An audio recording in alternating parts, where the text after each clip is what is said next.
मर्पडग क्षेत्रवासां भक्ताभीष्टवरप्रदां हरिब्रह्मादि संसेव्यां जय दुर्गां नमाम्यहं सर्वदा विजयो भाति यस्याः पादसरोरुहे तां वन्दे जय दुर्गाम्बां विश्वकल्याणकारिणीं सन्ततानन्दसन्धाननन्दीशाद्यैः सदार्चितं मर्पडगपुरसंवासं भजेऽहं मल्लिकार्जुनं गतं पापं गतं दुःखं गतं दारिद्र्यमेव च आगतात् सुखसम्पत्तिः మల్లికార్జున దర్శనాత్.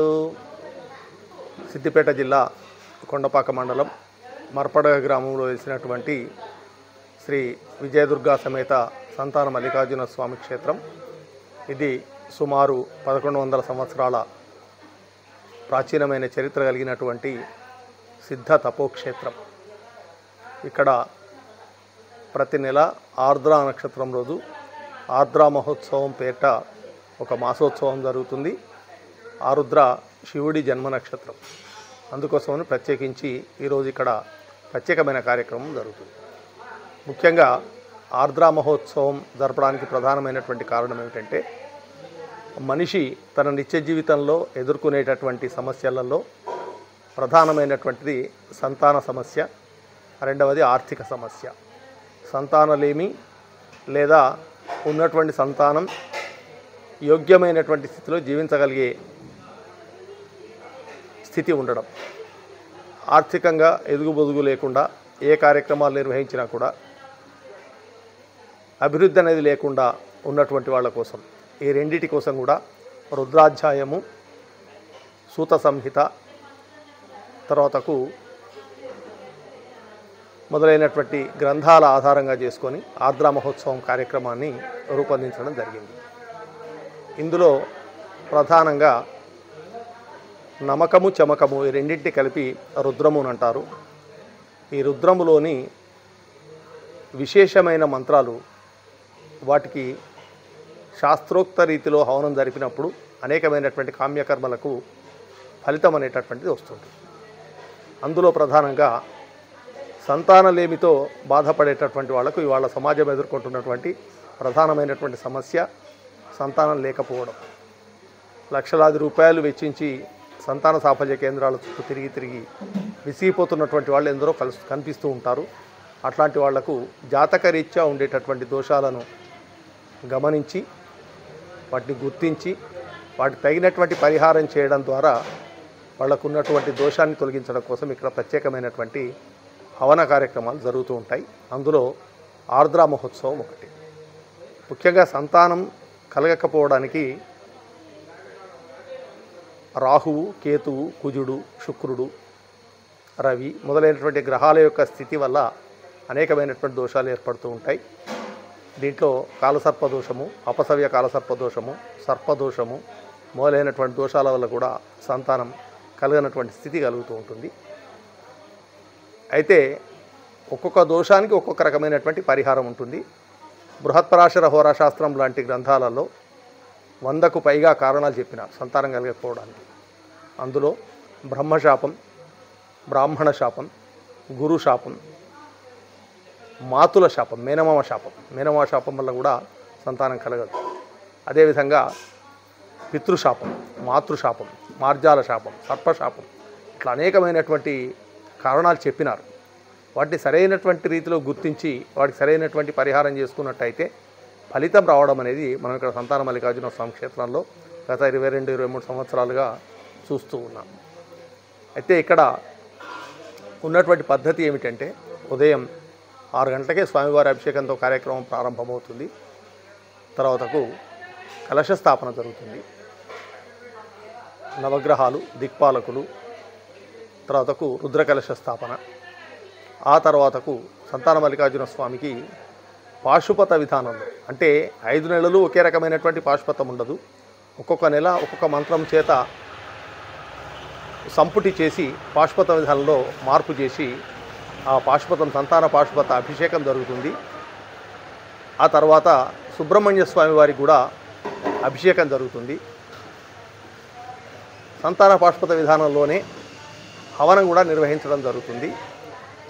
ప్రత్యేకించి అందులో పాల్గొనే దంపతులకు ఏ గ్రహ దోషాలు ఉన్నాయో ఆ గ్రహ దోషాలకు సంబంధించినటువంటి మంత్రాల చేత, వాటికి సంబంధించినటువంటి సమిధల చేత ప్రత్యేకమైన విధానం ద్వారా ఇక్కడ హవనం చేయడం జరుగుతుంది. ఇది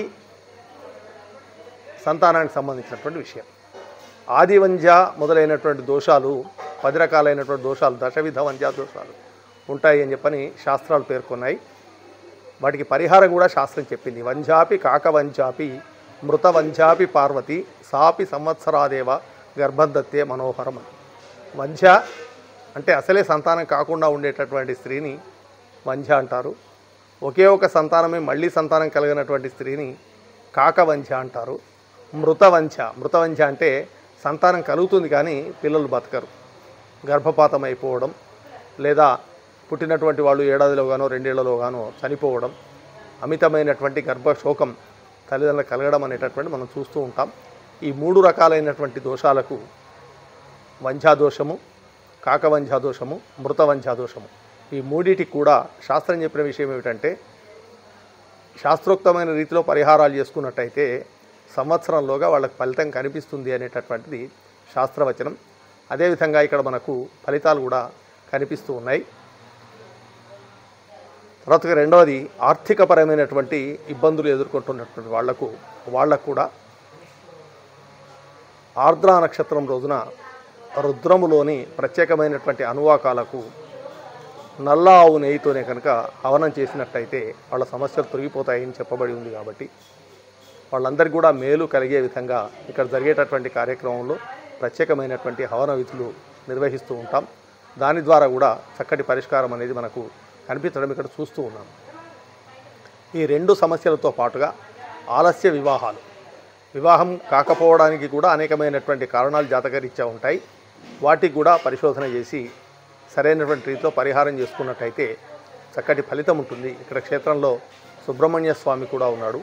సుబ్రహ్మణ్య స్వామిని అర్చించడం వల్ల, దర్శించుకోవడం వల్ల, అభిషేకం చేసుకోవడం వల్ల కుజదోషాది అనేకమైనటువంటి దోషాలు తొలగిపోయేటటువంటి అవకాశం ఉంటుంది. అదేవిధంగా విజయదుర్గామాత, రాహువు యొక్క దోషం తొలగాలంటే విజయదుర్గామాతను అర్చించడం తప్ప మరొక మార్గం లేదు. అందుకోసమని రాహుకాలంలో ఇక్కడ దుర్గామాతకు ప్రత్యేకమైనటువంటి పూజా కార్యక్రమాలు నిర్వహిస్తూ ఉంటాం. ప్రత్యేకించి శుక్రవారం రోజున 10:30 నుంచి 12 గంటల వరకు రాహుకాలంలో చేసేటటువంటి పూజ విశేషమైనటువంటి ప్రాధాన్యతను సంతరించుకున్నది. ప్రతి సంవత్సరం దేవీ నవరాత్రోత్సవాలు పాడ్యమి నుంచి దశమి వరకు అత్యంత వైభవపేతంగా జరుగుతాయి. అదేవిధంగా శివరాత్రి బ్రహ్మోత్సవాలు 3 రోజుల పాటు జరుగుతాయి ఇక్కడ క్షేత్రంలో. కార్తీక శుద్ధ సప్తమి రోజు అమ్మవారికి ఆ రోజు వార్షిక బ్రహ్మోత్సవాలను పురస్కరించుకొని అష్టోత్తర శత కలశాభిషేకం జరుగుతుంది. సుబ్రహ్మణ్య షష్ఠి రోజు సుబ్రహ్మణ్య స్వామి వారికి ప్రత్యేకమైనటువంటి పూజా కార్యక్రమాలు జరుగుతూ ఉంటాయి. తర్వాత ప్రతి నెల మాస శివరాత్రి రోజు సంతాన మల్లికార్జున స్వామి వారికి అన్నాభిషేక కార్యక్రమం జరుగుతుంది. అది విశేషమైనటువంటి కార్యక్రమమే. పౌర్ణమి రోజు పౌర్ణమాస్యాం చంద్రబింబో జాత్వా శ్రీ లలితాంబికం అన్నారు. పౌర్ణమి రోజు అమ్మవారిని అర్చించడం కానీ అమ్మవారికి సంబంధించినటువంటి మూల మంత్రాలను హవనం చేయడం కానీ విశేషమైనటువంటి ఫలితాలు ఇస్తుంది. కాబట్టి పౌర్ణమి రోజు దేవీ నవావరణ హవనం జరుగుతుంది. ఇక్కడ ఈ క్షేత్రంలో దేవీ నవావరణ హవనం ఒక ప్రత్యేకమైనటువంటి కార్యక్రమం. నవావరణ హవనం అంటే అమ్మవారి శ్రీచక్రంలో 9 ఆవరణలు ఉంటాయి. ఈ 9 ఆవరణలకు సంబంధించినటువంటి మంత్రాల చేత హవనం చేయడం, 9 ఆవరణలలో ఒక్కొక్క ఆవరణకు ఒక్కొక్క గ్రహానికి సంబంధించినటువంటి మంత్రాల చేత ఆ గ్రహశాంతి కోసం హవనం చేయడం జరుగుతుంది.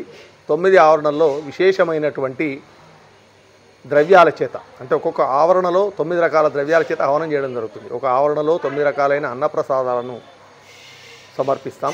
ఒక ఆవరణలో 9 రకాలైనటువంటి పళ్ళను సమర్పిస్తాం. ఒక ఆవరణలో 9 రకాలైనటువంటి పుష్పాలను సమర్పిస్తాం ప్రతి ఆహుతికి కూడా.